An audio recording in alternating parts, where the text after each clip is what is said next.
feel like there And, should be and you're live. wow, wow, wow. Oh, Canada. And then there's a Zamboni. You're live. Is it really? It's really live. Okay, good. Hey, everybody. Welcome back. Welcome in. If you've never been to a clinical workshop before, my name is Dr. Jody Carrington. I'm a clinical psychologist. And once a month, we pick a topic around mental health and I don't know, just to make sort of hard conversations a little bit more accessible. Tonight, we're going to talk about my favorite thing these days, mental health in the locker rooms and the importance of coaching and all those things. So, a couple of disclaimers before we start. This is not therapy, but the information in here is intended to be informative and maybe provide you with a little bit of hope.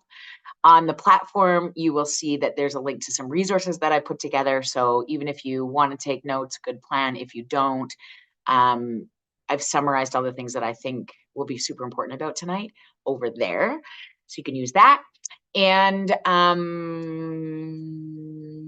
okay, the other thing that I wanted to tell you is that I might swear. So the things we're going to talk about tonight, although I think are really important, are not only sometimes life-saving, life-changing, they can be life-saving. We're talking about some pretty serious emotional stuff that comes up in this place of coaching when so many of us aren't prepared, or we don't have a script for, or we didn't sign up for, or we didn't know parents were going to be this assholery-ish, or we didn't know coaches were going to be this unapproachable or old school or whatever all of those words that we use in this space a lot are. So I only have 60 minutes tonight. So I'm going to jump in a bit quicker than I would probably even like to, but I'm going to take you on a bit of a journey. So I'm going to, as I do in many of my talks, I'm going to rip your soul out and then I'm going to put it back together. Because what I believe to the core of me is you can't address what you don't acknowledge. Okay. And the other thing that is so critically important to me, the answer to everything is acknowledgement. And before every talk, I always say this. Although I'm in Toronto, Ontario, coming to you tonight, everything I created for you tonight happened back on Treaty 7 land, which is now known as the central part of the province of Alberta. It is home of the Blackfoot Confederacy, which is made up of the Siksika, the Kainai, the Piikani, the Tsuut'ina First Nation, the Stoney Nakoda First Nation, and the Métis Nation Region 3. In my privilege of getting to talk about hard things, or gosh, having the privilege, the audacity sometimes of being able to have an opinion about some of these things, means that I try my very best to never forget where I came from, just how lucky I am. I started this whole gig on third base. I'm white, I'm straight, I'm able-bodied. I've got all of those things in the tank. So I always like to just be clear that my perspectives come from a very privileged place, which means I try super hard to be able to provide that context and all the things that we talk about, because being able to walk kids through hard things, players, kids of any age, and when I refer to kids, I mean, I'm talking about if you're coaching under threes to 40-year-old humans. It's a bit of a privilege when you put yourself into a position of leadership. And so I think that that's what's really critical in this process. Okay, so now I've got a lot of questions. So what's going to happen for the next hour is I'm going to take you through a bit of kind of why I think this job is so hard these days, some of the things that I think we can do about it. And I'm going to give you two key concepts that I think most successful coaches on the planet, the new set of rules that we have to play by. Okay, so here's the interesting thing. Kids have never changed, but the ways in which we interact with them must. If we continue to do the things that we've always been done, we will continue to find ourselves in really frustrating situations. Okay. And I'm going to then give you some tips at the end of it on those two key strategies, how to like sort of nail it down and sort of just give you some usable stuff you can put in your back pocket before you step back on the court or the field or the ice or whatever you're doing. This is not specific to any sport because turns out humans are humans. It also turns out that the human race, our DNA is 99.98% the same, regardless of age, race, religion, socioeconomic status, or gender identity. So you can tell me that, I'm coaching young kids, or I'm coaching old kids, or I'm coaching kids who have experienced marginalization, or I'm coaching mostly but I don't. The same concepts will apply across sport and across people, because our race is a social construct. We are 99.98% the same as humans. Okay. So what I want to tell you, if you're a coach of any sport in this moment, the first thing I want to open with tonight is this, and I want you to hear me say this so clearly. It is probably one of the most important things you've ever committed to in your life. It is where legacies are built, whether you are a volunteer or you're paid for this. And I got to tell you, 99% of us on here tonight will not get paid for doing this volunteer coaching stuff. It is often after work, before work, we're making plays, putting plans together, dealing with parents and Assholiary-ish other teams and referee organizations, all of those things. And the resentment comes in pretty easy because there's very little acknowledgement in this space. Okay. If you're a parent listening tonight, all of these things also apply as well to what it's like to sort of be a parent in minor sport these days, because it is also getting increasingly frustrating. And I'll tell you all the reasons why. Here's what I believe to the core. Okay. So I'm going to give you the answer. Rip your soul out, come right back to it. To the core of me, I believe, after being a psychologist for 20 years and coaching hockey, playing hockey, I've coached minor ball. I don't even know the rules of ball most of the time. Anyway, here's what I know to be true. Every single human that I've ever met or treated or consulted across this globe has the capacity for good. I've assessed and treated thousands of kids in this country, consulted with thousands of people. If I collect them all together, not one time have I met a human that does not have the capacity to get back to good. When I think about the world from that place, it offers me, when I'm in that place, when I have access to my good, the best things about me, I have so much more capacity for the struggles that are present in this world. So at the end of the day, what matters more than anything is that you're here. People ask me quite often if I will talk to their players. People ask me quite often, if I would sit with their team, if we could, bring us in and do, yeah, absolutely. All of those things are really important in terms of basic skills. If I had one chance, I would take coaches every time. Leaders, senior leadership every single time. Because if you are not okay, the players you serve, you lead, you coach, don't stand a chance. You become really critically important. And so for that reason, I'm so glad you're here. I have just such a huge admiration for coaches. I've been coached by some of the best. And I mean, as I told you, I've coached minor sport and university level athletes. I'm also a parent of minor athletes. I've walked countless kids, including my own personal children, through locker room heartaches and huge wins, even bigger losses, and coming to terms when it's just might be time to quit a team. We don't have so much time tonight, so I'm going to be more direct than I might otherwise be. I told you this already. But quite honestly, sport has become the place where we not only change lives, we could save them. Or not save them, which is the reason why we're here. Okay, so here's the deal. The percentage of, I'm gonna show a few slides at the beginning because I think some of these stats are really important, and it might be easier to sort of make sense of them. So let's do this first. Hang tight. I'm gonna do this. Sharing of screens. No, don't do that.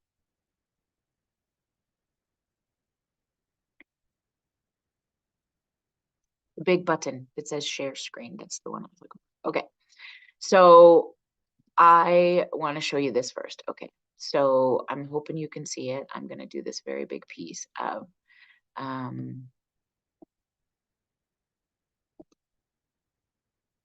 Mark, can you tell me a little bit whether you can see that? No, that's okay. All right, here's the first thing I want to tell you. The percentage of student athletes. We okay?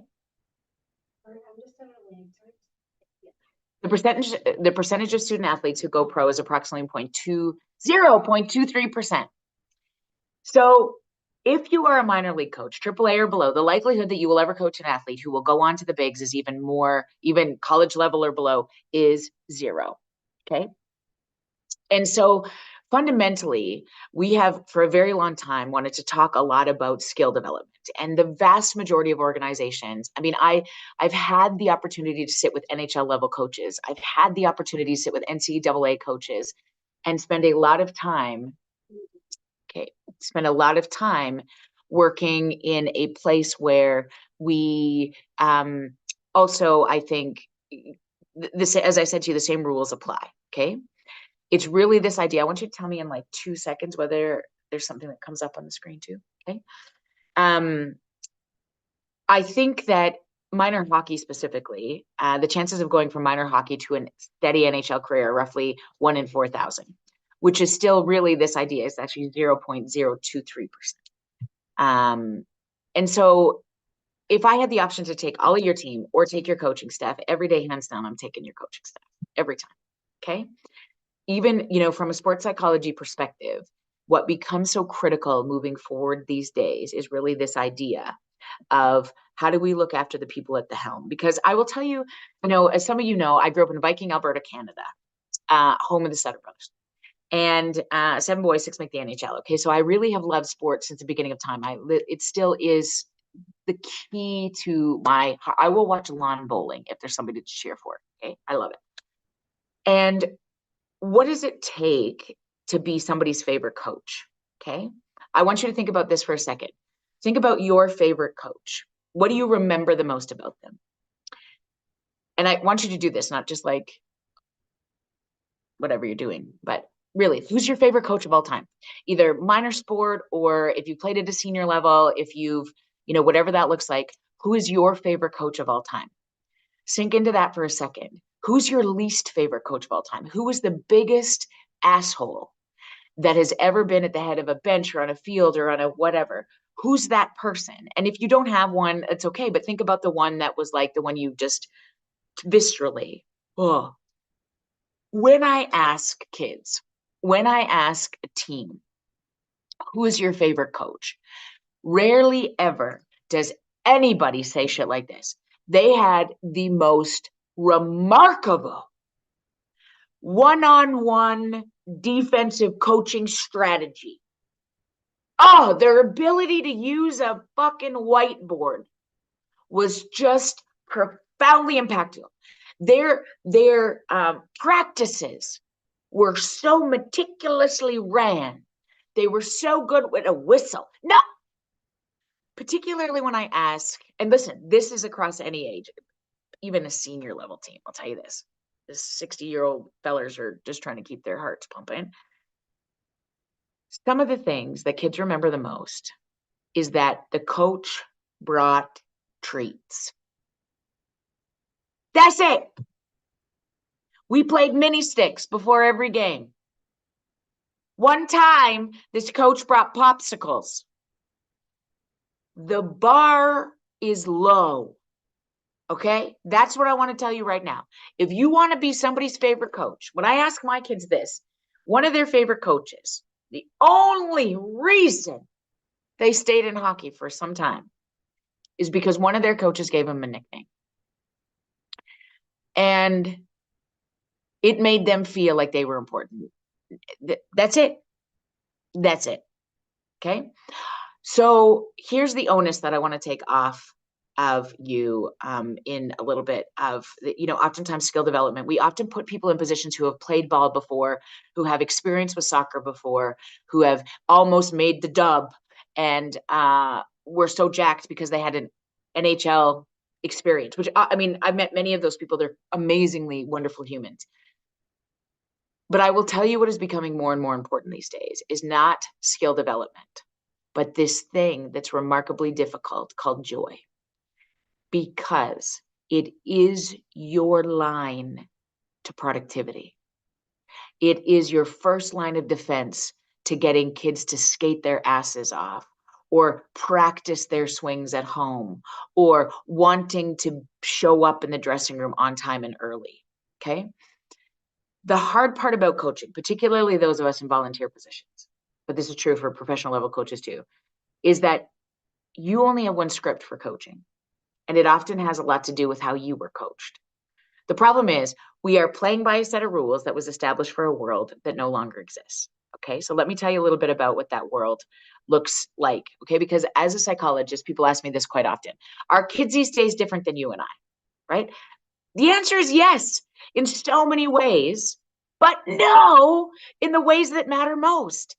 You know, I wrote a book called Kids These Days because I can't tell you how many times people are like, kids these days are useless, or they don't listen, or all they do is game, or they don't want to try, or, and not everybody says that, but I will tell you, I've never had this much hope in kids, for the next generation. When you get to truly sit and listen to the next generation coming, I will tell you, I've never been more hopeful. But I've never met a coach that didn't want the best from their players, to get them to listen and be respectful, to grow as athletes, to have fun, and if possible, win. I mean, we are happiest when we are regulated, when our people that we're coaching are using their words, listening up, paying attention, taking a knee, being respectful. And gosh darn it, we typically get into these places because we want to be successful in our endeavor. And some of us are clear that this is a building year, or we've got all the, D-level players. Yeah, I sort of wish in so many ways that the expectation for every team could be, it's just a D-level crew. Go in there and give it. Why do you think underdog teams end up sometimes being so wildly successful? Those teams where it was like, you know what, fuck it, fellas, let's just go in and give her a go. Because what happens when we put increasing expectations on people is we lose access to that good. When I put increasing expectations on myself as a coach, oh gosh, I don't know what to do here. What this team is now, this is the AA team, or this is the AAA team, or like, we got some kids, we got some parents who are like, what are they going to do? We lose access to the good parts of ourselves. Okay. So when I ask coaches what they want for their team, they often say things like, we want them to have fun. If that's truly the endeavor, and it should be, first of all, if you have that wish first, the rest will follow, I promise. You cannot do it in reverse order. Okay. The idea of them being listeners and respectful and growing as athletes, all of those things, that's never changed. And I've honestly never met a kid who also didn't want those things when they entered this place of sport. But what has changed so much about kids these days is that they're coming into dressing rooms so much lonelier than we were as kids. Which means we might need to change our style just a little bit, and it'll make a huge difference. If you can understand, I'll tell you, the Children's Hospital, this was the question we asked all the time: what's wrong with this kid? At the beginning of my career, I asked this all the time: what's wrong with this kid? He's a hitter, he's a kicker, he's a biter. This kid's so disrespectful, never shows up. He's a little shit, causing disturbance in the dressing room. I think he got ADHD. I think this one got a problem, blah, blah, blah, blah. You know what we never asked? Always, we said, what's wrong with this one? You know what we never asked? What happened to this one? It is not your responsibility to be, I mean, people say this to me all the time: I'm not a therapist. I just came here to coach kids. I'm not I didn't want to get into this stuff, then get out. Not because you need to be a therapist, but because if the stories of your players don't matter, at least at some level, their degree of commitment and their ability to learn from you will be significantly compromised. Here's what players are coming into the dressing room with more these days. Okay, I'm just going to give you some data, right? Bum, bum, bum.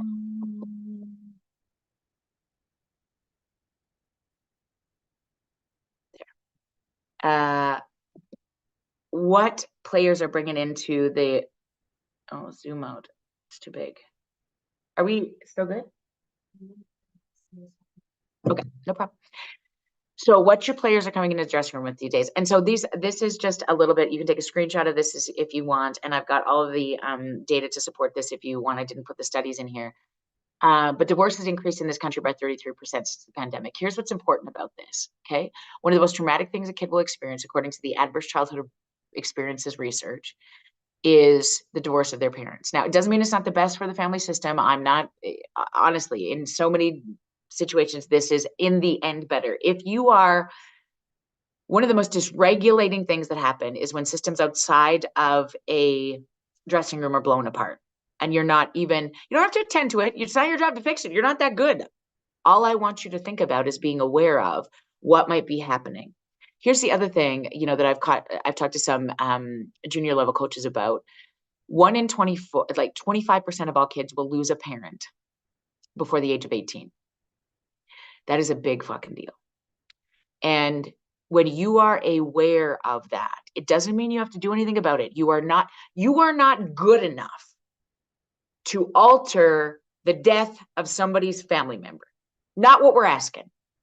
When you are aware, it gives you access to empathy, which means you will be able to stay in this game and not feel like, I hear this all the time, what's the point? I'm quitting. This doesn't feel like, I'm out.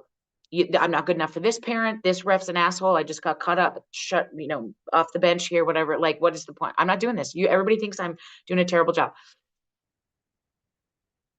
What I need, or what the world needs now more than ever in our communities, because we're raising each other's babies, is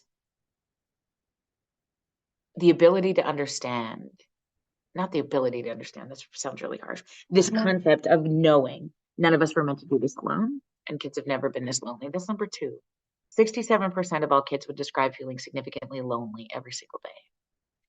If you're in a position of privilege to take on a volunteer position, even a paid position of coaching, and it is a privilege. And from the bottom of my heart, some of the best things, the moments of my life with my kids, is coaching their teams, getting to know their friends, getting to learn about the parents. Some of the things that have crushed my soul the most is watching my kids navigate minor sport. It is almost the church of the days that we grew up. Where's the place where everybody comes together? Where's your opportunity to socialize? Where's the opportunity to learn how to navigate big emotions? I'm telling you, in many mostly privileged spaces, it is in sport. We spend more time with kids as parents of who our kids play sports with more than most others, right? That tends to be who become your friends, who you get to know, who your kids play. The kids that come over to my house often are the ones that play on respective sport teams that our kids are a part of. Here's what sobers me every time. This is Kids Help Phone data in Canada. 1 in 4 players over the age of 13 will have a plan to end their lives at some point in their adolescent career. 1 in 4. Which means if you think about a dressing room of 20 kids, on any given day, you have, adolescence is a tricky time anyway. Young teenagerhood is a tricky time anyway, especially today, navigating social media and the inundation of data, which is a whole other talk. But I will tell you, our brains are always wired for connection. We need each other. The healthiest among us have face-to-face relationships with other human beings. It is estimated that our great-grandparents looked at their children 72% more of the time than we look at our babies. Hence the statistic of number 2, 67% of all kids say, I just feel really lonely. And loneliness is much more than a feeling. It is a physical ramification in your body. When you feel lonely, it becomes, anxiety is very connected to that feeling of isolation. Wondering what people are thinking about you is a really big deal. If I'm stepping into a dressing room now knowing that 67% of the kids are like this, just kind of wondering, do they matter? Do they matter? What's my first line of defense to get back to the best part of this kid? Is it to be like, you're late for practice, skate lines? Is it, hurry up, Jackson? Now, the way many of us have been coached is kids should be seen and not heard. I want you to be in a place of showing me respect, and then I'll give you kindness. Right? I get it. But here's the interesting thing. The accessibility, and this is what I said to number 4, the accessibility that coaches, parents, their friends have to each other is unprecedented, but it is so superficial. There is the ability to have one-on-one conversations with somebody who really can indicate that you matter, to regulate your system, is almost unprecedented. Many times kids go through the day without anybody having direct eye contact with them. And it is necessary to regulate a system in order to have access to your skill development, your skating, your batting techniques, how to hold a lacrosse stick. All of those things live only in a place where you feel regulated. One of the biggest places to get a kid regulated is how much time they've had direct connection with another human being. That is, in one generation, has changed so much. My friend Adam Grant would say this: we are playing by a set of rules that was established for a world that no longer exists. Okay, many of the best practices that we're playing by was established for a world that no longer exists. And I'll tell you what those rules were. Okay, make a good choice, I reward you. You don't make a good choice, I punish you. Every major institution is based on that behavioral model, right? Many of us were raised and coached in this way, right? And if you do anything, you make them soft. If you're all like cuddling and talking and all that kind of, you need to be tough. You need to have the capacity to get through hard things. That's very true. Very, very true. None of that has changed. The way in which we get there, if kids have never been this disconnected from each other, this overwhelmed by data on devices, is to understand that sometimes that neurophysiology regulating a system before I get you to execute is going to unbelievably give you access to the best skills of your players. The idea of mental toughness, which I'm going to talk about a little bit at the end of tonight, the idea of mental toughness has become so en vogue, and I love it, but I'm going to explain a little bit about why it becomes really critical to consider it in other ways. Here's what happens when we get the sanctity of volunteer coaches. Okay, I am so grateful for volunteer coaches. I mean, I have been one, and I think that there's some of the most important work on the planet. If I had my ability, I would gather every minor sport coach and say this: do you know how important you are? You don't need to be the best skill. You don't even need to know the rules of the game, quite frankly. But your ability to show up and be present with kids, particularly when they're assholery-ish, because the ones who need it the most are the hardest to give it to. The ones whose parents struggle the most will be the hardest to give it to. All of those things have nothing to do with you. Ram Dass said these words that I just really adore, and he's a dead guy, a philosopher, a yogi. I speak about it in every book I've ever written because it hangs in my office, this phrase, because it just changed everything for me. He said, we are all just here walking each other. Full stop. Nobody gets out of here alive. The team that you're coaching right now, your U11, your U15, even your AJHL team, your minor league, almost to the bigs league team, this is a blip in the radar of your particular player's life. I promise you this. It feels big, it feels huge, it feels amazing in this moment, or it feels overwhelming, whatever it is. But I promise you, your capacity to keep that in perspective means we will have more access to your good. You are my only priority, because when you're okay, when you're regulated, you have the capacity to lead kids and their parents through big emotions. Here's the problem. When we start to think about how do we do things different, we only have one script for this, right? And there's no amount of, sort of getting back, I need more training, I need more things. You have everything you need to be the most phenomenal coach on the planet in this moment. It's in your bones. There's not a question in my mind. We just got to access it a little bit. But here's part of the problem. One of the most dangerous phrases in the human language is this. This is my hero, one of my heroes, Grace Murray Hopper. She's one of the first female admirals in the US Navy. She said, one of the most dangerous phrases in the human language is this: because it's always been done this way. When I say to a coach who, I'm like, why are we benching this kid? Why are we, which, I mean, again, I'll be clear if we had more time. it's this idea that like, is benching sometimes really appropriate for a kid? Yes, sometimes it is. It's not appropriate for every kid. And so part of our job, when we know a little bit about our players, when we know a little bit about how they respond, when you invest a little bit in what they're like, and I'm going to talk to you a little bit about a really easy way to learn this, but you know it in your core, is really sometimes when we always have done it this way, it's always been this, we always do this, we always kick them off and bring them back. Okay. Why? I say this all the time to educators, in these institution of education. It's really like, how are we still suspending kids? What do we think they're doing when we suspend them? Do we think they're reflecting? We give them a 3-game suspension and they're just going to go home and like fucking do yoga and maybe journal. The suspension isn't the key. It is the process in which you have discussions around that suspension. What is the reentry plan? What is the unpacking when you've been kicked out of a game? What happened there, dude? What's going on? Tell me more. Those subtle things become really critical when I think we move back into understanding, this process. And so there's 2 key concepts. If I'm going to give you 2 key concepts tonight, here's the 2 things I want you to take away. I think some of the best coaches among us have an understanding of 2 things that very rarely do we talk about. Number 1, something called the lid flip. Number 2, this concept of clear is kind.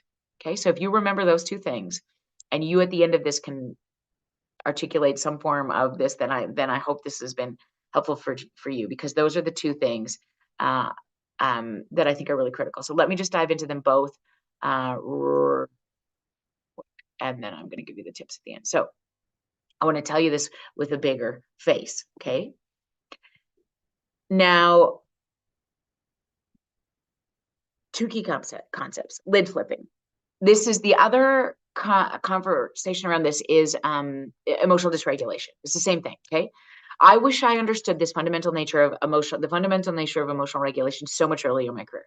Here's a definition of, if you're a coach who can keep their lid on, not flip their lid, not lose your friggin' mind in times of distress, you will be successful. The most phenomenal coaches on the planet have one skill, save for maybe 2 I can think of. Your ability to stay calm in times of distress will dictate your capacity to get your players there, to be listened to by a ref, to navigate parents who struggle. And again, here's the definition of emotional dysregulation: not losing your friggin' mind. Okay, how do you do this? And if you've ever heard me speak before, you've seen me do this, but do it again because it's going to help you. Put your hand up like this, put your thumb on the inside, put your finger around your thumb. This is the neurophysiology of emotional dysregulation. This is a hand model of your brain. Okay, it's about the same size of the brain that's fitting in your skull in this moment. Your arm is your spinal cord, your wrist is your brainstem. Flip your finger up, fingers up. This is your limbic system, okay? It's tucked right inside your brain, proverbially. We as human beings develop interoceptively from the inside out. So the most primitive part of our brain is the limbic system. And right in there lives 3 emotional regulation strategies that we all get for free: fight, flight, and freeze, okay? What separates humans from most other mammals is the prefrontal cortex that wraps around the limbic system. It lives right above your eyeballs, your balls, right here, okay? Everything you've ever learned in your life lives in your prefrontal cortex. How to speak words, how to swing a golf club, the PIN number to your bank card, how to take a wrist shot, how to judge a heifer, how to do things like play a musical instrument. Anything you've ever learned in your life, okay, lives up there. Your kid's birthday, your mother-in-law's middle name, everything you've ever learned in your life lives up there, okay? If you've ever looked at a player on your team and you were proud of them, they are making good decisions, they're in the corner saying to another player, look at me, dude, we got it. Come here. Here's what we need to do. If you've ever been proud of your team, your players, you've watched them interact with each other, you're sort of that fly on the wall, their lids are on then, okay? If you've ever, let's take it outside of sport, if you've ever went on a second date in your life, you decided to go on a second date with somebody because your prospective partner's lid was on, okay? We like it best when people's lids are on. If you're still married, I don't care how many times you've been around, pick your favorite. If you're still married, your best parts of your partner are when their lids are on. They like it best when your lid's on. Have you ever heard this? He's flipped his lid. She's lost her friggin' mind. That's what we're talking about. When people get emotionally dysregulated, they flip their lid. Now, this is neurobiologically critical. You should have the capacity to flip your lid. In fact, it keeps you safe. If you're out frolicking in the bushes of Valley View and you and me are talking and our lids are on and we're being kind and talking about the next team that we're playing and like, how are we going to get the kids to do, and out of the bushes jumps a bear. I don't want us to keep our lids on. I don't want to be like, oh, fuck, that's a pretty big animal. So we better, is that a brown one or a black one? No, flip your lid, get it out of the way, and fight, flight, or freeze you only have access to. Now, when you bring a baby home from the hospital, how they let you know what they need is they cry, they flip their lids. They have very little in this prefrontal cortex. And our job as big people is to walk them home. In fact, a universal response to a crying infant is to stop speaking and do this. Shh. Okay. Regardless of age, race, religion, socioeconomic status, or gender identity, if I put a crying infant in anybody's arms around this globe, if you were walking by an infant in a car seat and there's nobody else except you and them, you are neurobiologically wired to pick that baby up. You can just be like, oh shit, I hope somebody gets that one. You will pick up that baby and engage in a rhythmic exchange, even if you've never picked up a baby before. Because fundamentally, as humans, we all start in exactly the same place. The first sound every single human on this planet felt first was the heartbeat of our mamas. And whether she's alive or you have a relationship with her or not, your understanding of emotional regulation is in your bones. Bum, bum, bum, bum. When your players get their most distressed, typically what they don't need is somebody to scream at them. They need somebody to regulate them. When they're losing their friggin' minds, when two people flip their lids, it gets scary. Okay? There's one exception to this. When safety is an issue, all bets are off.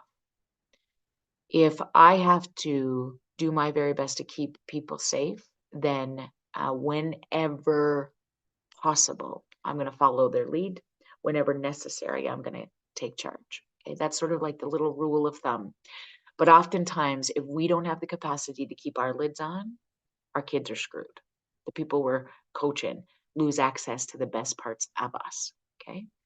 If as parents in the stands, if we don't have our capacity to keep our shit together, it becomes very discombobulating for our players on the ice. Cheering, engaging, shooting your loud cups, woo! Ringing your bells, all the shit, good, yeah, okay?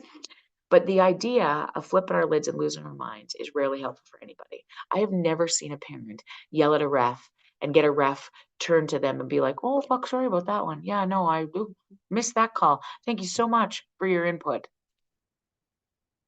Don't be dumb. And so much of the time is what I'm worried most about is the lid flipping of the big people. Okay. So you cannot learn with a flipped lid. No matter how much you can lecture or punish or take stuff away, a kid cannot learn when their lid is flipped. The first order of business is to always get that lid on, which flies in the face of all reason for those of us who have been taught that you take no shit from people, that when kids are being disrespectful, you consequence them in the moment. You lecture them in the moment so they don't forget, right? We do this with animals, yeah? You rub their noses in it or you make them, pay the price in it so they don't forget. Kids are not dogs, just for the record. Part of the job is to get that prefrontal cortex on first, which feels so asinine sometimes when a kids are like, you know what, this is bullshit. I'm not doing this. You got to tell me what to do. No amount of me being able to meet that behavior, match that behavior in that moment, unless I got to keep that kid safe, which is really 0.0% of the time, maybe 0.1%, is to do my very best to get that lid back on. Okay. That's number one. I'm going to give you some strategies to do it in a second. The other concept that I really want you to pay attention to is simply this: clear is kind. There will be a requirement when you are in a position of leadership to have repeated, important, sometimes hard conversations. And this is where I hear people say, I'm out. I'm doing the coaching thing. Forget it. I don't want to have hard conversations. I'm not into like hard. Ugh. Clear is kind. If you don't address issues clearly, you're in trouble. And how do you know you're not being clear? You're having sidebar conversations. Now, I understand the importance of like, sort of debriefing or, being like, okay, how do we handle this? How do we navigate this? Like, holy shit, did you see that? All those things.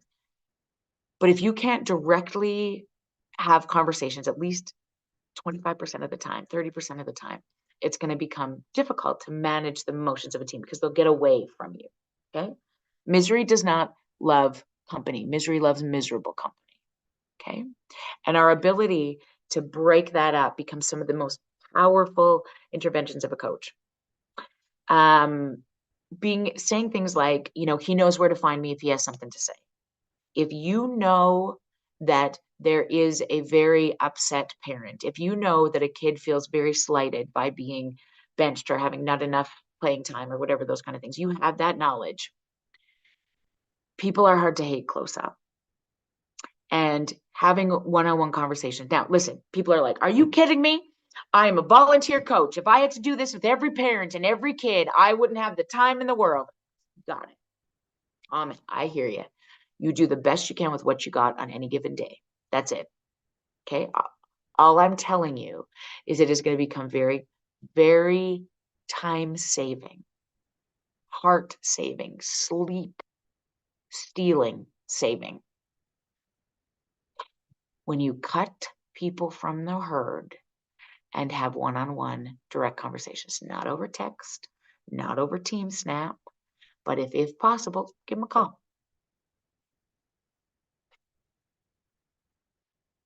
When you start to feel resentful, that is the biggest tell that there has not been clear conversation.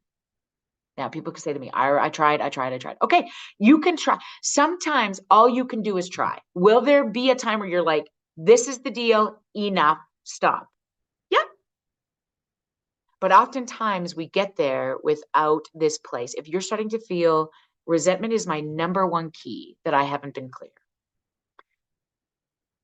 It is my number one key that I haven't provided enough boundaries in the sense of what I will accept and won't accept in whatever relationship we're talking about. Okay. So one of the things that becomes really critical in this process. Okay. So those are the two things I want you to tuck into your pocket in this moment. Okay. Lid flipping and clear as kind. Those are the two skills that I think if you can master in some capacity. Now, because we've talked about them, they're on your radar. You are now more equipped to do this very wholly volunteer role, most of us, even a little bit better. The vast majority of the emotions that come into your dressing room, the vast majority of what parents bring to the table have nothing to do with you. When we are in a position of walking people through hard things, my God, it's holy work. We need you now more than ever. And I promise you, if you need a place to land for me to remind you of that, I will do that for the rest of your coaching career. Because this isn't about a parent meeting at the beginning of the season. It's not enough. Checking in with kids, having joyful interactions become really critically important. Okay. Not only for success of a team, but certainly like in the win and loss column, I mean, but kids who want to then continue to stay in sport. Because I think the antithesis of loneliness, of fighting the suicidal ideation that is becoming so prominent in our communities, really lands in this place of having joy, experiencing a belly laugh in a hockey dressing room. That's it. Full stop. Okay. Or a whatever dressing room. Okay. Now, I want to tell you this real quick.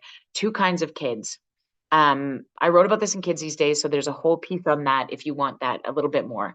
But here's how I separate kids. Every single kid has the exact same needs. How to get a lid on sort of depends in two ways. This is very rudimentary and ridiculous, but I'm going to separate kids into two kinds of kids. Okay?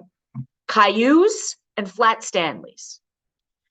Both of them equally will flip their lids at various times in their life because that's the job. Remember, the job of kids are to be assholery-ish. The job of big people is to walk them through it. Kids will be bullies. They do not have the prefrontal cortex of adults to make sense of things. They will be assholery-ish. They will say offside things. They will be stupid. They will make bad choices because they have about, compared to you and me, 25% of the neural pathways available to not be like, should we eat a Tide Pod? Fuck, I don't know. That's the job of big people. When kids say, oh yeah, that chick, man, you should bang her. What? The job of big people is to be like, you know what? Grayson, Mason, Kayson, Tayson, Layson, whatever your name is, you should know their names. Come here.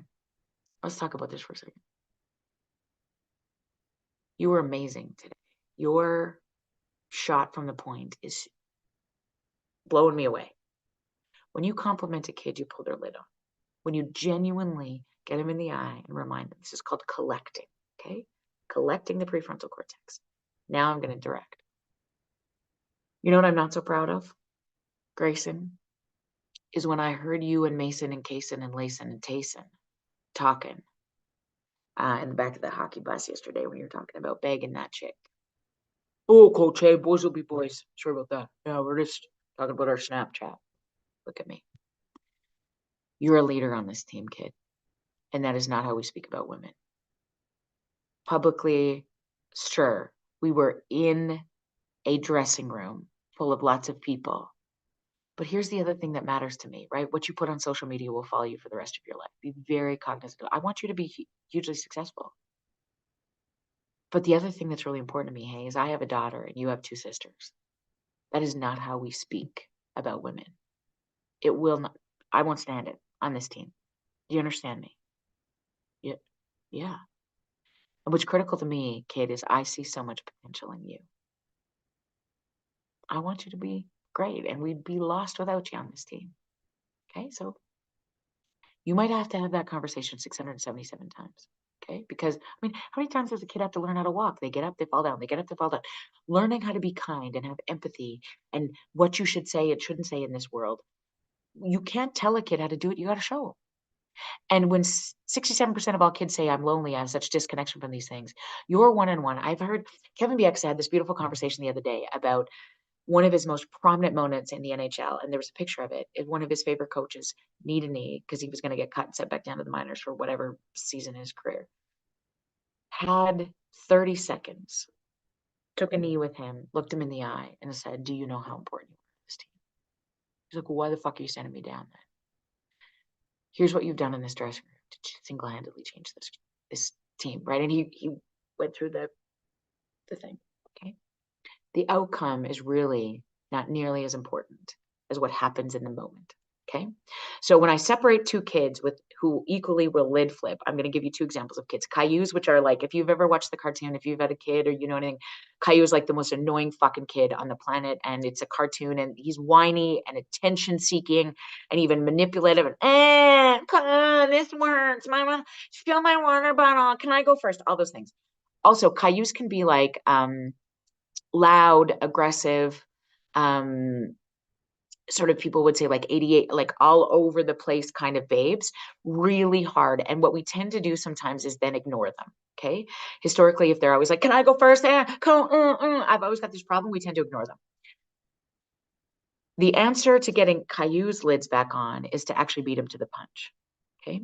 The opposite side of kids for me are flat Stanleys. Hoodie up, hair down, very quiet, subdued, sometimes mean, sometimes you have this real like towards them. Those are my kids that I call flat Stanleys. Now both of those kids have the exact same needs. My Cailloux by standard of practice would be beat them to the punch. It evokes nothing in you. You don't want to get to them first because they're just so life-sucking and they take everything from you. Flat Stanleys are the ones that we try to cajole. Usually we are like, come on, you got it, you got it. They are my low and go slow. Okay. They have the exact same needs. How I get there is different. Let me give you an example. If I'm a coach and I have a Caillou on my team, a Caillou will come, and I'll give you a minor example of this, into the dressing room. Everybody can fucking hear him before he even gets done. Oh, he's dragging his bag and he's a big deal. And oh my God, oh, I don't know how to, can you turn my seat? I don't know how to do, can you fill my water? But can I go first? And then they get on everything and somebody hits them in their lane making fucking snow angels. And you're like, yeah. I'm like, I don't want, this guy's mean, whatever. Okay. What we tend to want to do with Cailloux is like, enough, stop it. I'm not listening. Nope. Can you fill my water bottle? No, fill your own freaking water bottle. Like, what do you, here's the interesting thing. I often think about Cailloux as their lids being flipped quite a bit. Okay. So they come into us with lids up like this. The idea is we tend to ignore them, treat other people the same or better, the quieter ones, the more regulated ones, in the hopes that Cailloux will notice this is how it's supposed to be. Turns out you can't notice anything. These are my beat them to the punch kind of kids. These are the ones where I would hear them coming in the dressing room and get excited. I would be like, what? Cailloux's here. Good to see you, buddy. Can I fill your water bottle up? Come here. Come see here. Let's get you all set up. What happens then is kids are shocked. When you beat them to the punch, particularly kids that are so empty or they have so many holes in their bucket, if you will, oftentimes, particularly when kids feel unseen, unrecognized, they're fighting for space. Their ability to seek that is really annoying, sometimes life-sucking, but there's always a reason behind it. When you can beat them to the punch, you can regulate that emotion and it almost then surprises them, okay? You have access to their prefrontal cortex. The opposite, if I have a flat Stanley that comes into the dressing room, hoodie up, hair down, coming in quietly, what if I treated him the same way that I treated the Caillou? And I was like, Stan's here, everybody. Woo, woo, woo. Good to see you. What's going to happen to this kid? This kid's probably going to stop. He's going to quit my team. He's going to come late every time. He's embarrassed by me. He thinks I'm an idiot. Like all of those kind of things is going to have very hard time learning. Caillou, on the other hand, he's the kind of kid that I might be on the bench with when he has a good shift. I might put my hands on his shoulder pads and be like, dude, that was amazing. My bestie out there today. Keep it up, okay? All of those kids have the exact same needs. How we meet them matters, okay? And those are the two basic rules. Think about which of your kids right now on your team are more Caillou-ish, attention-seeking over the top, which are the more flat Stanleys, low and go slow. They may change throughout the year. You might see them be different among different people. If parents, they get a parent one week and a different parent the next week, or how they are around their teammates. But I want you to consider your relationship with them, what they need necessarily from you. You're not going to be being able to do this for every player, but the ones that really sort of get the most from you, I want you to consider that. Okay. Again, super quick, but I hope that's helpful. There's two things now. I'm going to give you a list. I'm going to share this again because here's some, remember I gave you those two things that I think really matters. Understanding the lid flip and clear as kind. So here's some basic tips on getting lids back on real quick.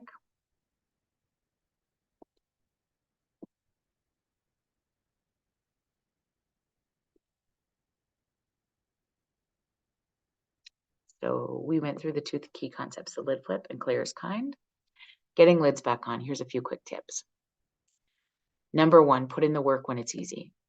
What I mean by that is try to show genuine interest in the things these kids love. When nobody's lost their mind yet, when you're trying to garner some sort of sense of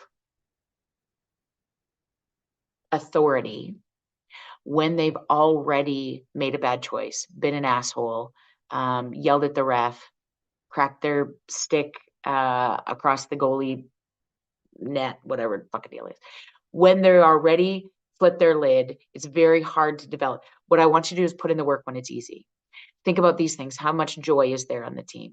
How much laughing is there that happens? How fun is it? How many times do you have snacks? Food in a dress. Okay, so this is number two. Food, water bottles. You cannot chew and swallow with a flip lid. Neurobiologically impossible. If I am having a shitty time on the bench and I am going to slam the door and yell at some ref, one of my first orders of business is to take a sip of water. Grab some kid's slimy water bottle if you need it. shoot some water in there, and then decide if it's going to be helpful to scream at a ref. Then decide if it's going to be helpful to scream at a kid. Taking a break and getting your lid back on also works for kids. If I have a kid that's just rattled, okay, been given a 5-minute major, or some kids out there getting under his skin, telling him he's a piece of shit, they're crying on the bench, whatever that deal is. Sometimes walking, off the field, down the alleyway in a hockey dressing room, taking a break on the sideline. Okay, look at me, right? Look at me. That's number 3, eye contact. Look at me. And if kids can't do that, you're going to do your very best to stay calm in that moment. This one-on-one is critical, but getting somebody to take a drink of water, even having a snack between periods, if you have younger kids, if you have the capacity to do this, is really critically important because it allows for the prefrontal cortex to come back on, okay? One-on-one conversations is critical. If you're going to have a hard conversation with a kid, if you need to give some feedback, what I'm so interested in is even the importance these days of meeting with your players one-on-one. Now, this is so true for a D level tier 677. And people are like, I'm a volunteer. I know. I can't even tell you. A 10-minute player meeting one-on-one, asking these 2 questions. What's it like being on this team? What's your favorite part? And what can I do better as a coach? I'm new here. Such a rookie. I've never coached a U11D team. This is my first time coaching this group of kids at a AAA U18 level. What do I need to know? When you can do that, if you can build that into the season, even twice, becomes really critical. And having those conversations, not towering over somebody, but side by side. If you have to give critical feedback, the easiest way to regulate emotion is like this, okay? Face to face. Also, being on the same level. We often tower over kids because that's what we've been taught to do, okay? So those are just a few basic tips on getting a lid back on. I promise you instantly they work. But a lot of this work is doing the work before. Do kids want to come to practice? Are they fun? Do you invest in like some Skittles every once in a while and you throw everybody a pack of Skittles? Oh my God, man, this is so cool. Whatever. Just making that up, but you know what I mean. I don't know if you do, but anyway. The second thing is clear is kind. Here's a few quick tips on clear is kind. Having connection to your parents on your team, the caregivers, is one of your priorities. Remember we talked about this? Successful minor coaching considerations in this order will be your relationship with parents and caregivers, the relationship with your players, and then skill development in this order. And I know this is so ridiculous for so many of us because we get into this work because we love the sport and we have some knowledge to share, all of those kind of things. But I will tell you, if you want to get the most out of your experience, if you don't want this to rip your soul out, if you want to know that you are just a small but very important cog, I can tell you the first and last name of every coach I ever had. If you've coached more than half a season, I promise you, if you can get the kids in your head, the players in your head who you'll never forget, like your star players, the ones who made you lose the most sleep, the ones who you invested the most that seemed useless, maybe even the ones who died, I promise you they or their families think about you 10 times as much. If you only knew. It is so important. Cole McLaren coached me hockey and ringette through the vast majority of my K to 12 years. And I think about that guy all the time. I don't think I've ever told him once, thank you. This is a very thankless job. And oftentimes parents have so much, as you know, as a parent, going on outside of the rink that what they bring to us in the dressing room has nothing to do with us. But our ability to invest a little time in that process, parents and caregivers, players, and skill development in that order becomes really critically important. And I'm only asking you to give as much time as you want, right? Like as you can. This is volunteer position. This is whatever. I get it, 100%. One of the things that a lot of the mental toughness or sport development research talks about is the importance of rituals within a team, of pulling teams together. Okay, so what I think is really interesting about rituals versus routines. Okay, so lots of times individually, people will have routines on getting, something that they'll do, like they spray a water bottle. Braden Holtby was probably one of the biggest, like goalies tend to have a lot of really crazy routines, but there's very, playoff beards, hair color changes, all of those sort of rituals that we think are going to get us more. There's sort of a fine line between, that and superstition. So I'll give you some examples because I think these are cool. Michael Jordan, as you know, the former NBA athlete, early in his career, Jordan wore slightly longer shorts than other players to make room for his lucky North Carolina shorts, because he wore those under his uniform throughout his career. Many people didn't know they were there, but he wouldn't play a game without them. Okay. So this idea of being very clear on this is the ritual that I do before every game. It gives me a sense of emotional regulation in my body. Brian Urlacher, I mean, we're almost in the Super Bowl. So he's a former NFL athlete. Before every game, Urlacher ate 2 Girl Scout cookies. Never more, never less. 2. And so, like Sidney Crosby, I'm such a hockey buff, but for example, famously tapes his hockey stick with meticulous care and always laces his left skate before the right one. It's a sequence, he says, that tells his body, his mind and body, it's game time. This is what I do. Okay. I think that things like this can become debilitating for players when they have to go through a sequence of like, I got to do these things or else I'm going to have a shitty game. Okay. So be very careful of, setting this standard. What I love is when you're going to create a connection with a team, it is like, what do we do to sort of get us connected, right? Is there a game day snack that is important? Or, do we have apparel that kind of connects us all together? All those kind of things can be okay. You don't have to do any of them, right? Because sometimes it gets over the top. We need a suit. We only eat oranges. We gotta be careful that it doesn't become debilitating. But there's a reason why many teams still engage in this process. One of the things that I think is really critical in this process that can be really helpful, and we're going to come to it in a second, is the idea of sort of engaging, a particular song that you play. One of the things that I've seen some of the most successful teams do is go quiet before a game. It's so funny when tennis and I coached this, I coached like a U10 group of ringette kids once, and then one of the things we used to do is like dim the lights before a game. Every game. This is what we do for 5 minutes or maybe even 3 minutes. I couldn't remember. But this is the time, everybody, that I want you to just wiggle your toes, drop your shoulders, and then we're going to get pumped up because our pump up song plays when we go out.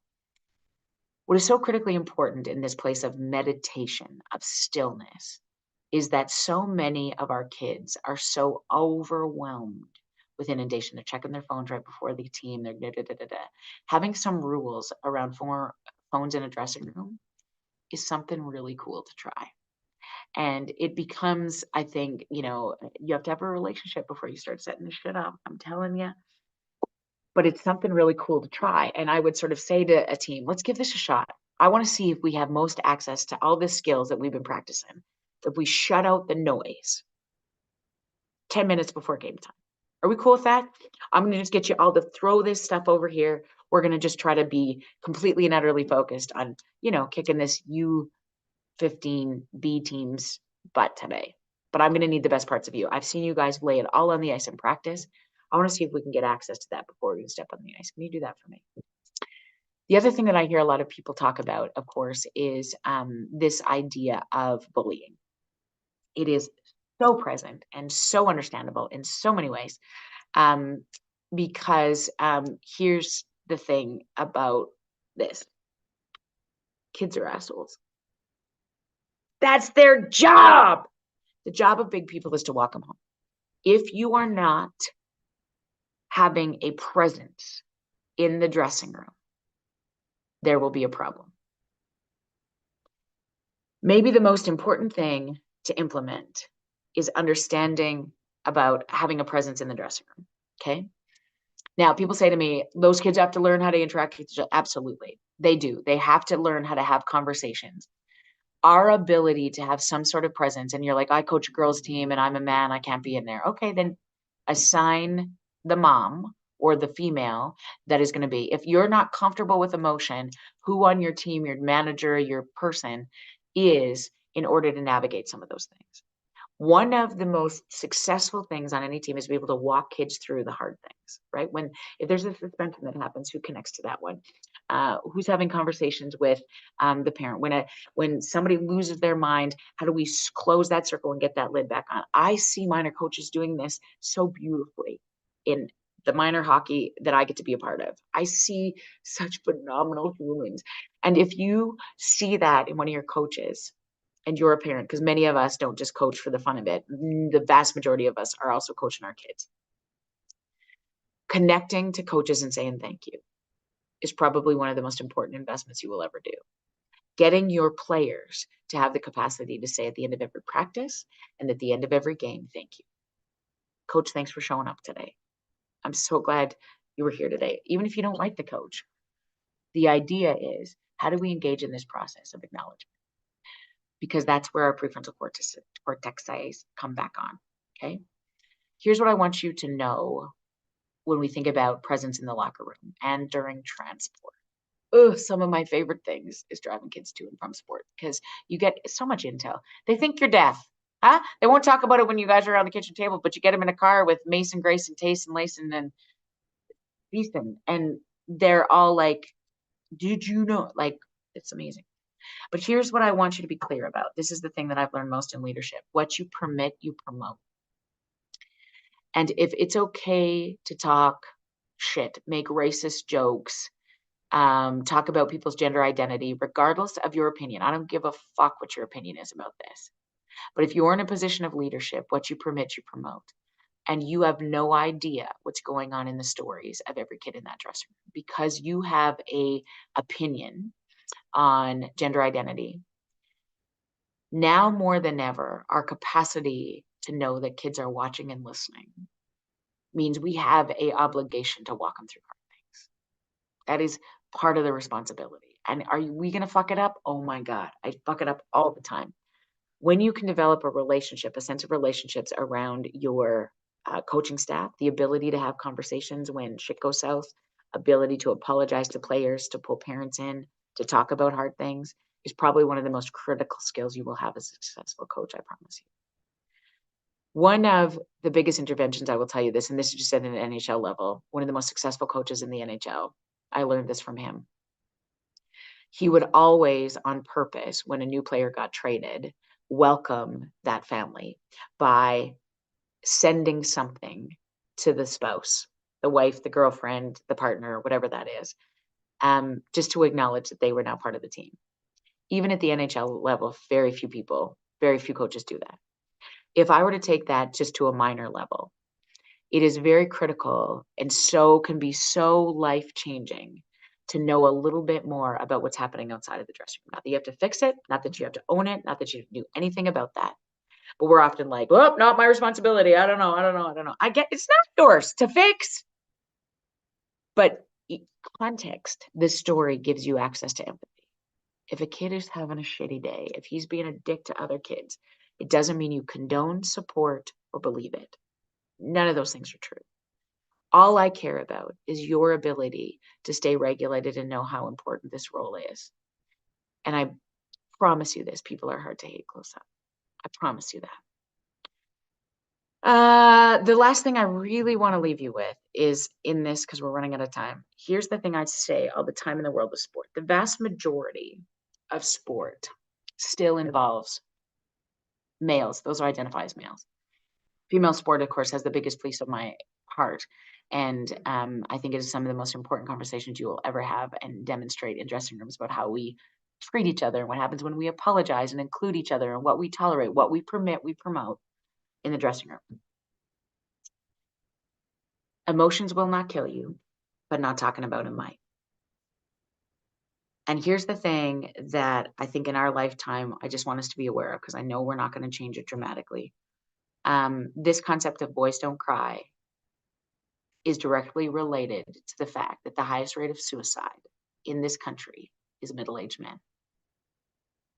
Because emotions will not kill you, but not talking about them might. It is not your responsibility to talk to every kid about their emotions. If that's not your jam, if you fucking can't do it, if you're not comfortable to do it, find somebody who will. Engage a parent. I'm worried about this kid. What do we need to do here? All of those things, your coaching staff, your manager, your whatever. It becomes really critical to consider. Okay. What you do with it is totally up to you. The other thing that I think, when we think about this process is,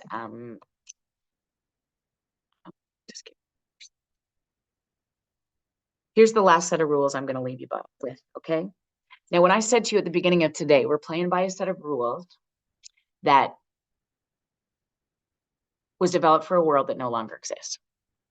If I were to create the new set of rules, this is what I would say. This is what I would sort of try to translate in the institution of justice, the institution of education, in every sporting context around the world, and in corporate America. Here's a new set of rules. The old set of rules is this: you make a good choice, I reward you. You don't make a good choice, I punish you. It's fundamental infrastructure of the justice system. You're not making a good choice, I'm going to punish you, throw you in jail, tase you, and suddenly you should be like, well, fuck, sorry, I'm going to make better choices.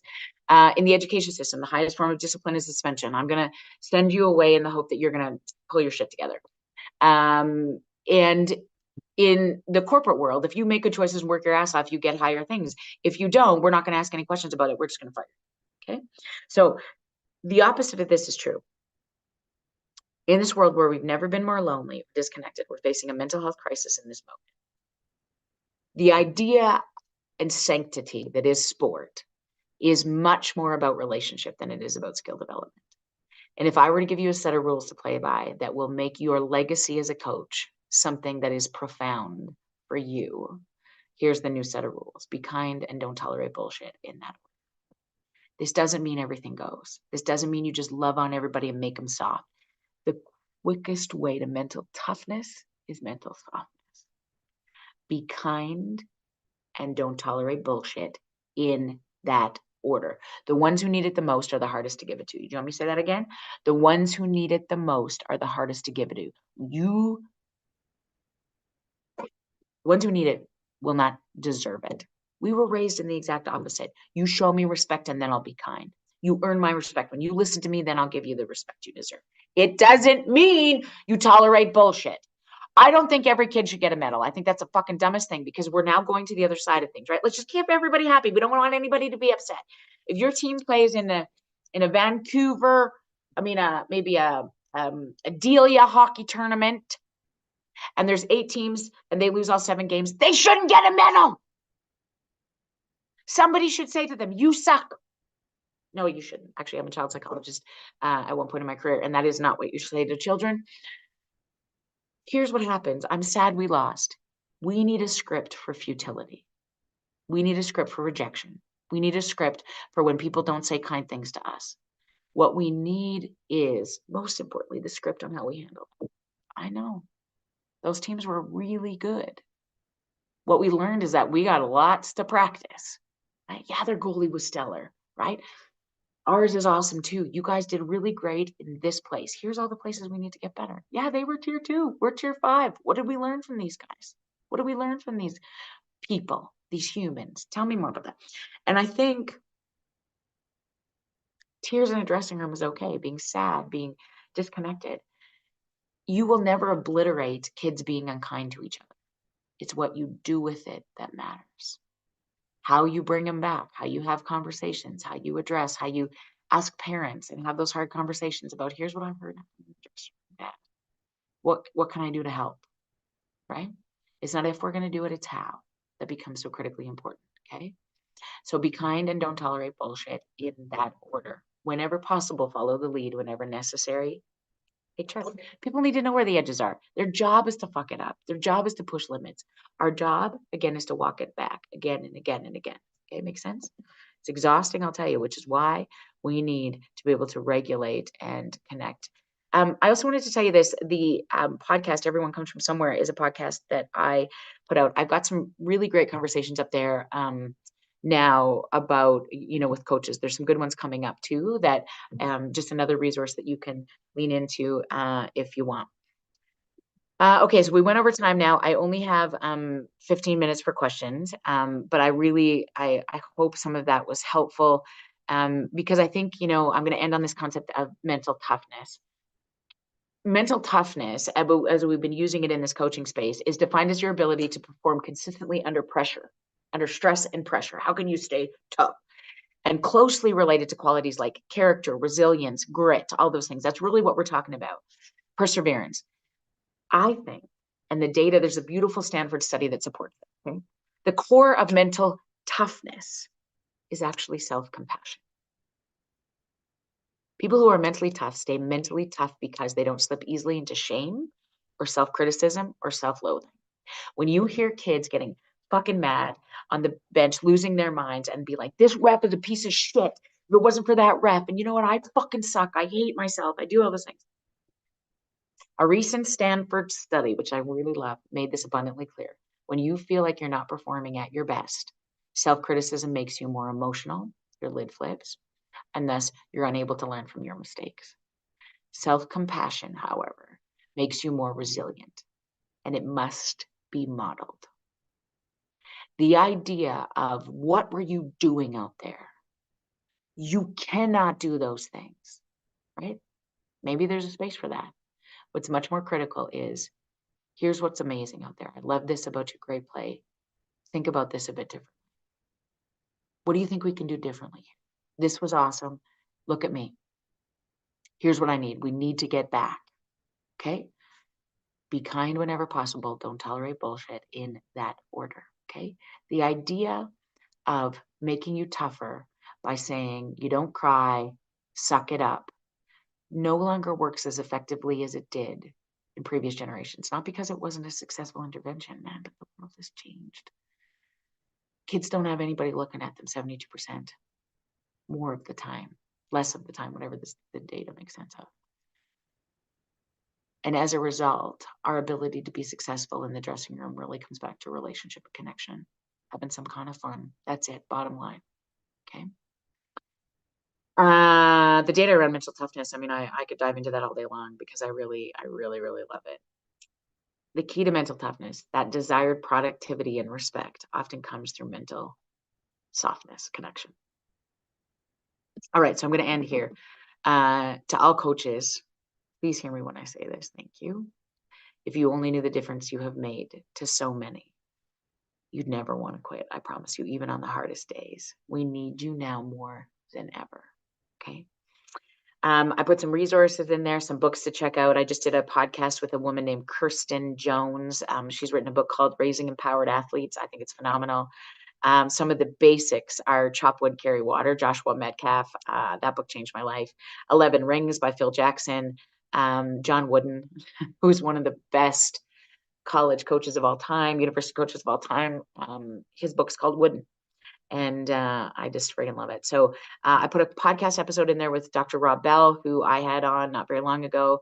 Rob Kearney's coming up. He's one of the most successful. He's World's Strongest Gay is his title on Instagram. He's one of the most, he's been crowned World's Strongest Man a couple of times, and is a major CrossFit athlete and trainer. I also have a huge love for the coaches site. And so I put the link to their website there. Just some resources they put together for all coaches across sport. None of those are sponsored or endorsed. Those are just people that, I've got to work with over the last year or two that I really love. Now, with respect to some questions in the last few minutes, Mara, is there anything come up that I should know?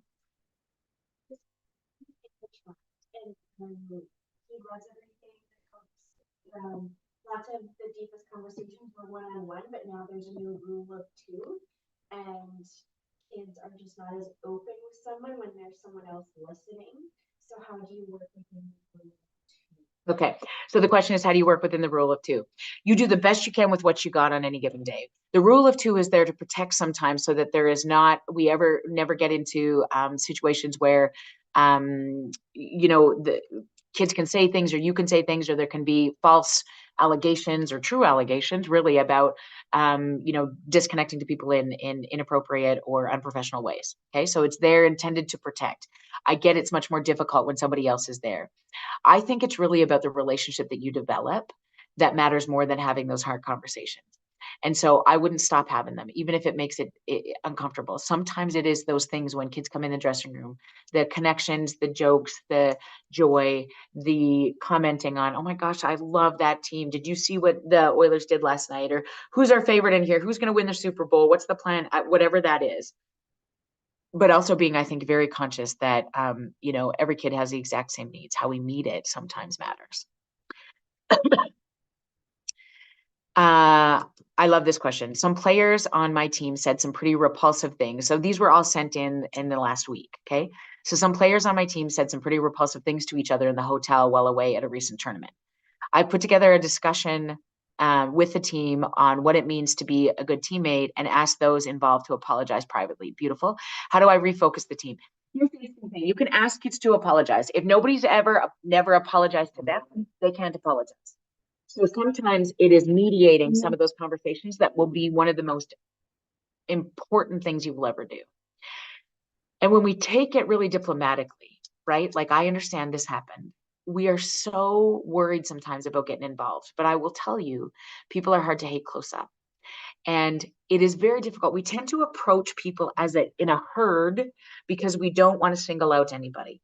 But some of the most important interventions we will ever do is even under the guise of one-on-one player meetings, right? It's after Christmas. We're on the playoff run.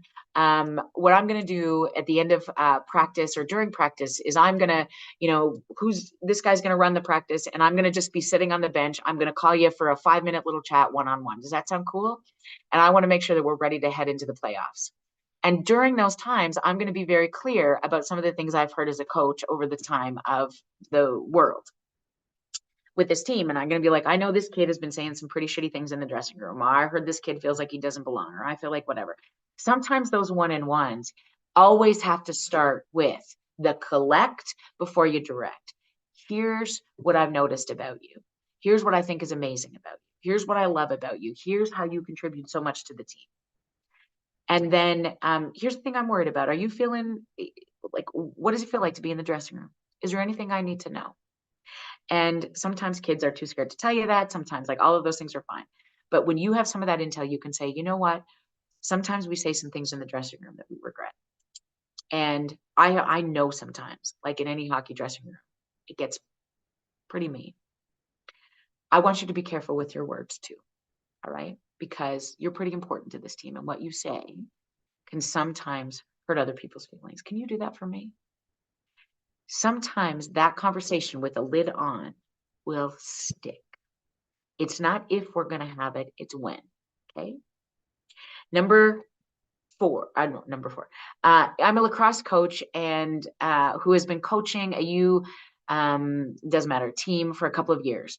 A couple of issues I deal with is them being shitty to each other, acting entitled, and being selfish. Oh, and they just love to trash talk. Oh man. Do you have any advice on how to get them understanding the consequences of these actions, as well as how not to come across as preachy when relaying the message? Lord knows if you lose them, you lose them by talking too much. They just block you out. Amen. So I love this. Remember, I can't say this enough. The job of kids is to be assholery-ish. And I mean, not all kids are assholery-ish all the time, but most kids are, because they're trying to figure out how they stay connected, how they garner relationships, how they build factions. And it's like the guiding them through that is what matters. Having the conversations behind the scene. People are like, my kid gets bullied all the time. I can fucking promise you that your kid is also a bully in some situations. Promise you. Our ability to take responsibility as a parent, our ability to say, how can I speak to my kid about this? What do you need me to do? And becomes equally as important as when you have to say, can I talk to you for a second? I heard something happened in the dressing room yesterday. And I mean, I think your kid's amazing in so many ways, but your kid said that if he sat by you, he was going to break his fucking shit. Now, this happened to Asher. I wrote about it in Kids These Days. His last story in Kids These Days. I had one of the most remarkable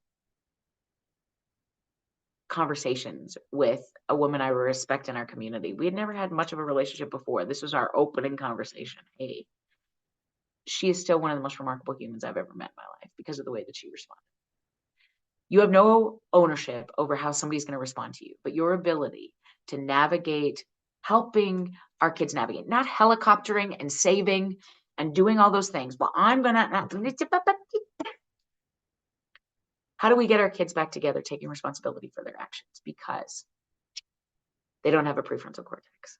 And what you permit, you promote. Yes, give it to me. Coaching a U15 female hockey team, how can I motivate them to pressure the other team? To pressure the other team? What does that mean? Pressure them. Like, So tell me again. I coach a U15 female hockey team. U15 female hockey team. How can I motivate them to pressure the other team? Oh, so how can I motivate my players? Okay. So here's what's really interesting. Okay, so I don't know if I'm going to get this right, but I'm going to answer this anyway. The question is, how do I motivate my players to sort of like show up, put pressure on the other team? Is that what you think they're saying? Okay. How do you get the most out of your players is really the answer. So much of this is building on the off time. One-on-one sidebars. Here's what I'm proud of you. You contributed so much today. Here's what I love about this. I watch this. If I'm going to go low and go slow because it's a flat Stanley, I'm going to just do that quieter. If you've ever had a flat Stanley look at you like this, you know you got him. You can retire because that's like some of the best. If you've ever had a kid that's just like, this is amazing, I love to come, whatever that is. The idea is, how do I find what matters to them? You understanding the music they like, the TikToks that are cool, what becomes really critical for their team, Taylor Swift in some settings, who their favorite, soccer teams are, their lacrosse teams are, whatever that looks like. And doing your very best to know a little bit about each player goes such a long way when it comes time to motivate. Statistics, numbers, standings, depending on how old the team is. Guys, never in the history of our team, and sometimes I make shit like this up all the time, have we ever done this good.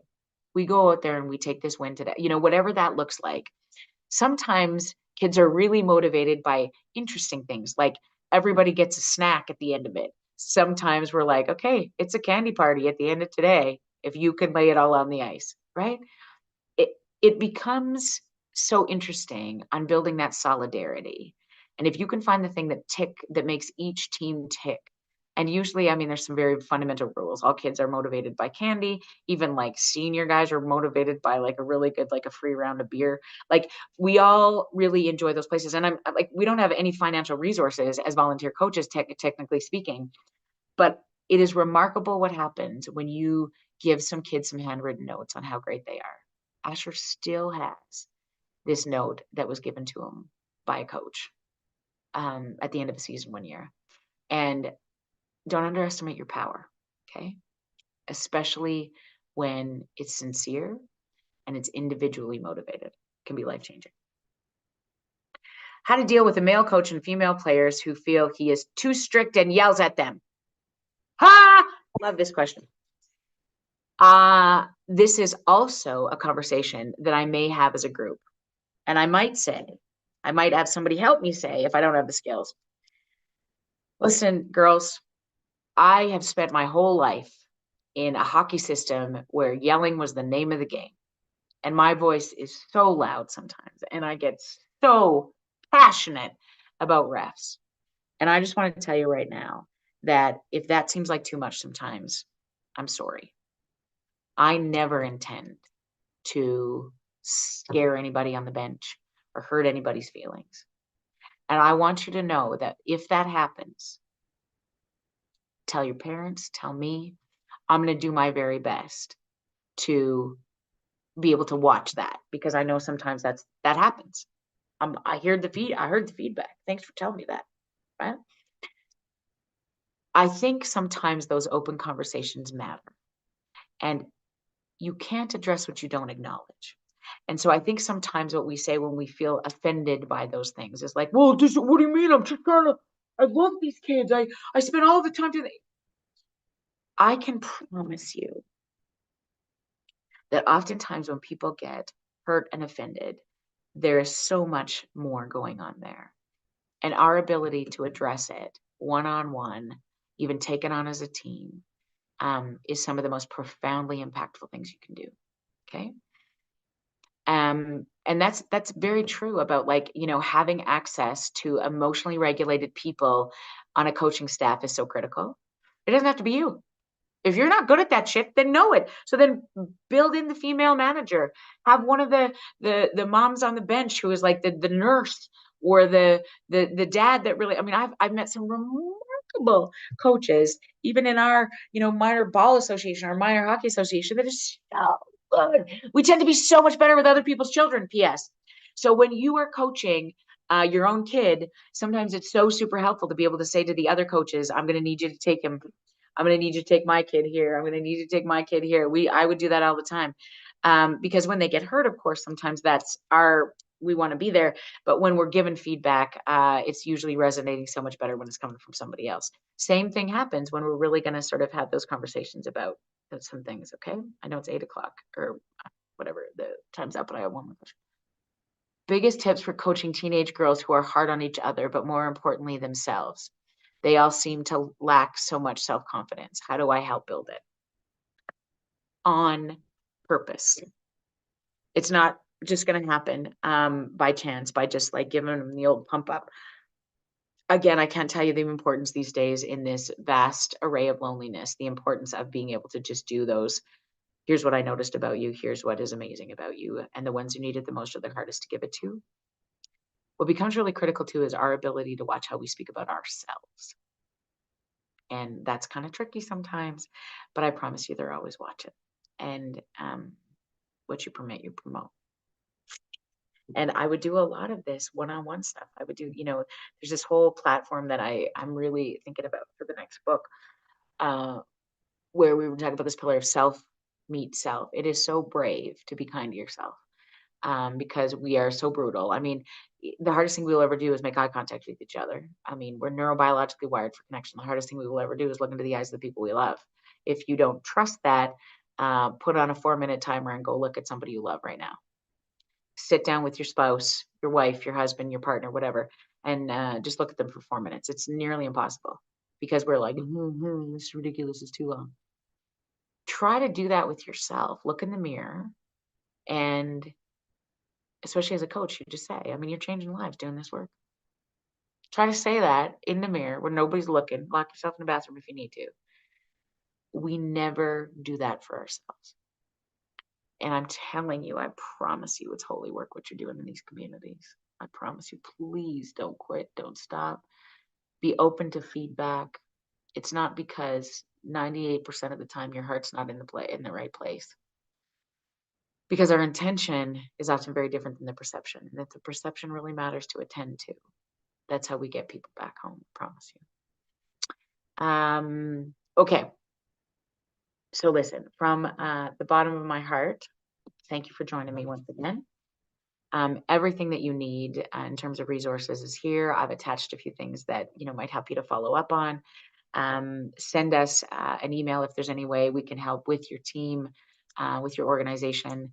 I always love to do this work. Conferences, we did a little bit with Hockey Alberta. We've certainly done a lot with the coaches site and Hockey Canada.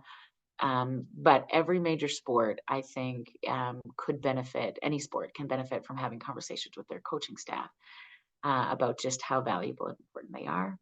And it often comes back to understanding this concept of emotional regulation and clear as kind. I promise you. So, as a mama of many players, as a former coach, as the wife of a coach, as somebody who just loves sport and thinks it's just some of the most important lessons that every kid will ever learn. Thank you for showing up tonight. Thank you for being such stewards in our community, giving us your time and your energy and losing your sleep. I see it all. I appreciate it all. It is holy work. If you only knew, you're not only changing lives, you're saving. So thank you. Thank you for being here. The next clinical workshop, if you need to know it, put it on your calendar, is March 4th. And I'm going to be talking specifically, it's International Women's Day that happens in March. And we're going to be talking a lot about female leadership. We're going to be talking about raising strong girls and how I think an emotional language becomes some of the most important things we can do to navigate our organizations and our teams. So if you're free, March 4th, those tickets will be up right away. And we're still going to always just do this $25 thing because I really want to make this successful. So take care of each other and